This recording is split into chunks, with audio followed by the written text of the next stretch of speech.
next person is Gabe here she is, from the district staff. There's been a lot of questions from people about where does the district get its money? How are we funded? So she's going to bring just a real short little presentation to you to help you to understand where the district gets its money.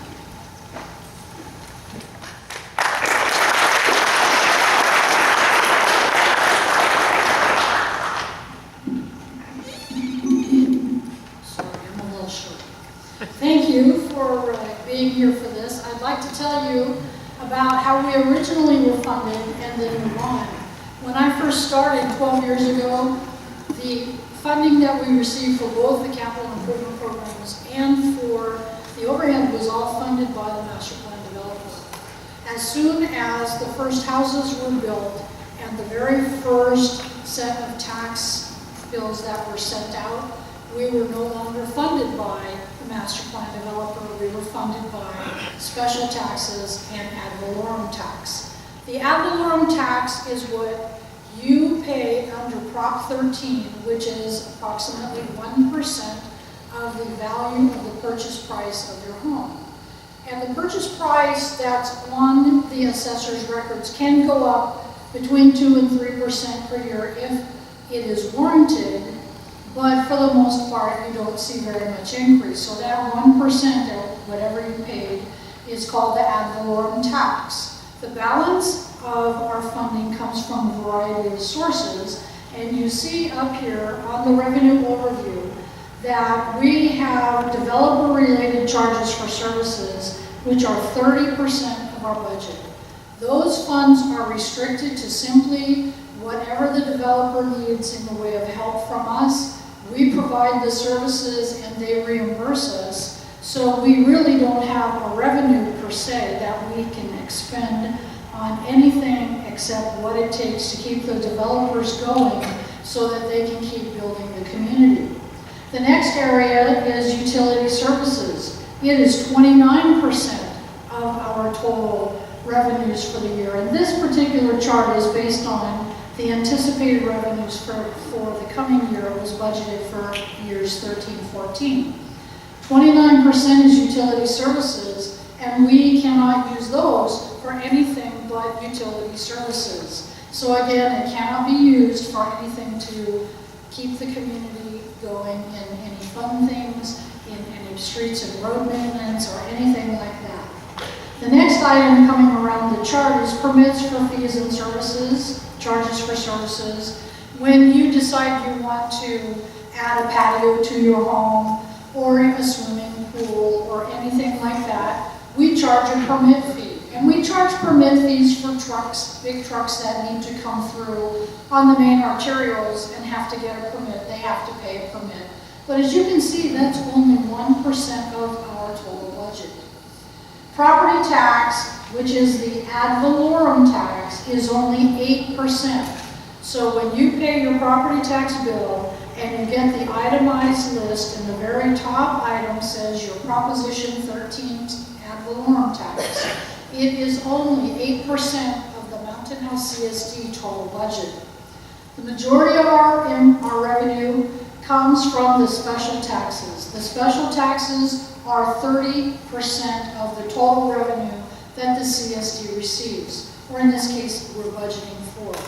The special taxes are 4 special taxes. They were voted upon by some of the residents that were here before most of you ever thought of moving in. And this tax is broken into 4 parts. Tax number 1 is for roads and administration. That pays for road repairs and for any district administration that is overhead that's not paid for it from any other source. This tax is our largest tax, and it subsidizes our public safety and our parks and libraries. The second tax is the public safety tax, and right now the public safety tax covers approximately 1/2 of the cost of the public safety for this district. The third tax is for libraries and parks, and that pays for the lighting and landscaping in the parks. It pays for the maintenance, and other assorted items related to the parks, and then any costs we spend at the library. The fourth tax is for public works, and that involves the maintenance of streetlights and stoplights, the things that it takes to keep the public works going. It's a very small amount of money, but it is self-funding and not running at a deficit. So out of those 30% of special taxes, 2 of the taxes are not paying their own way, and we support them from Special Tax 1, which is for roads, street maintenance, and administration. The last item up there, or the next to last item up there, is franchises and other revenue, and it's very small, and that franchise revenue comes from the franchise fee that the solid waste company pays when they have a contract to collect the solid waste throughout the district, and we get a little bit from PG&E and a couple of other agencies that pay a franchise fee. And the last one is for interest and other revenue, and the interest rates have been so poor that it doesn't even show up on our scale. We do have funds on deposit at the county treasury. They are the treasury and the auditor controller for the CSD, and that is where we keep our money, and it's not enough to really show up as a line item. The next item that I want to show you is that property tax, that 1% Prop 13 property tax.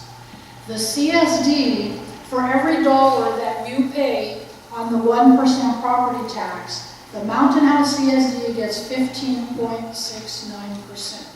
That was negotiated with the county when the CSD area, it was removed from the Tracy Rural Fire Department, and the county also added in the District 5 road tax. So there was a road tax that was allocated as a part of that 1%, and whatever it was, that's being allocated to us again. The special districts, there are other special districts within the CSD area.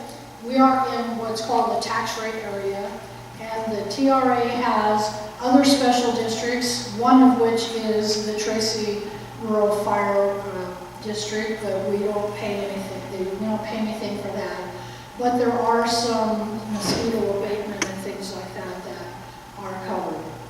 The schools have a education fund, and it's 50% of all the money the county pulls in from any tax rate area goes to schools, because a few years ago the state transferred the responsibility for funding the schools into a majority county funding. So the county, out of the 1% tax, goes to the schools. The balance, 20.24%.